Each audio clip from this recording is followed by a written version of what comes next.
मामले में जो इंडेक्स में किशनगंज का 37वां स्थान है और सचर कमेटी की रिपोर्ट और गठन कमीशन के आधार पर यूपीए 1 की सरकार ने एक फैसला लिया कि देश की अक़लियतों और दलितों को ऊपर उठाने के लिए शिक्षा के मामले में कुछ परिवर्तन किया जाए और एएमयू की 5 शाखाएं खोली जाए। महोदय, आपको सुनकर हैरत होगी कि केरल जो विकसित है उसने 392 एकड़ जमीन देकर अलीगढ़ की पढ़ाई वहां पर शुरू हो जाती है। वेस्ट बंगाल 255 एकड़ जमीन देकर आज एएमयू की पढ़ाई वहां पर शुरू हो जाती है। लेकिन आज 3 सालों से यह सरकार पत्राचार और प्रेम पत्र लिखा करती है। एक लेटर यहां से VC को जाता है, VC का एक लेटर बिहार सरकार को आता है। कभी कहते 100 एकड़ जमीन देंगे, कभी कहते 250 एकड़ जमीन देंगे, कभी कहते 3 टुकड़े में जमीन देंगे। महोदय, 26 नवंबर 2008 में चिट्ठी आई वाइस चांसलर की बिहार गवर्नमेंट के नाम से कि एएमयू के लिए जमीन दीजिए। हम विकास की बात करते हैं, न्याय के साथ विकास की बात करते हैं और विपक्ष ने हमेशा सहयोग किया है कि विकास के मामले में वो देशद्रोही होगा जो साथ नहीं देगा विकास का, वो देश का नहीं, वो इंसानियत का दुश्मन होगा।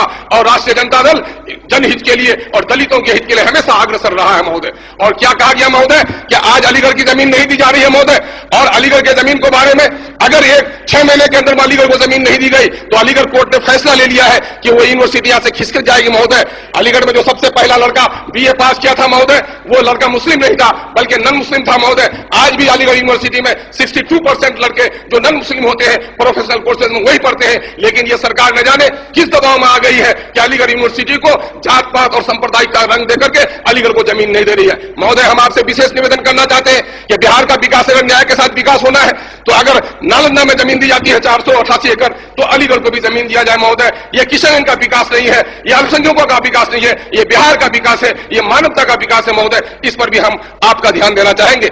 एक मुद्दा किशनगंज के बारे में और भी कहना चाहेंगे महोदय कि किशनगंज पूरे जिले में एक ही शहर है और उस शहर में गरीब लोग आज जो बिहार से बाहर रहकर कमा रहे हैं, अपने बच्चों को पढ़ाना चाहते हैं। गांव में स्कूल नहीं है, सड़कें नहीं है, हॉस्पिटल नहीं है, वो शहर के किनारे आकर कैलामनी में जमीन खरीदा, किसी ने 1 कट्ठा, किसी ने 2 कट्ठा, अपने बच्चों को पढ़ाने की ललक है महोदय। लेकिन आज वो जमीन पुलिस लाइन के लिए एक्वायर की जाती है। कहीं भी शहर में 1 किलोमीटर या शहर के अंदर पुलिस लाइन नहीं बनाती। पुलिस का नौजवान हमारा प्रबल नौजवान है, उसको भी सुविधा देना हमारी जिम्मेदारी है, उसको शहर से बाहर कराया जाए और उस जमीन पर कम से कम, चाहे वहां पर किशनगंज में SSB का मामला हो या पुलिस लाइन का मामला हो, महोदय 2 मिनट कहना चाहूंगा महोदय कि वो शहर के अंदर नहीं करके बाहर करा जाए, उसके लिए हम लोग भी सहयोग करने के लिए तैयार हैं। महोदय, मैंने जिन बिंदुओं को उठाया है इन बिंदुओं को सामने में रखकर अगर आप चाहे तो सरकार को निर्देशित कर सकते हैं हुजूर कि यहां पर आज सिरे से बिहार में एक मरतबा फिर लैंड रिसोर्स मैनेजमेंट की जरूरत है कि आज सरे 9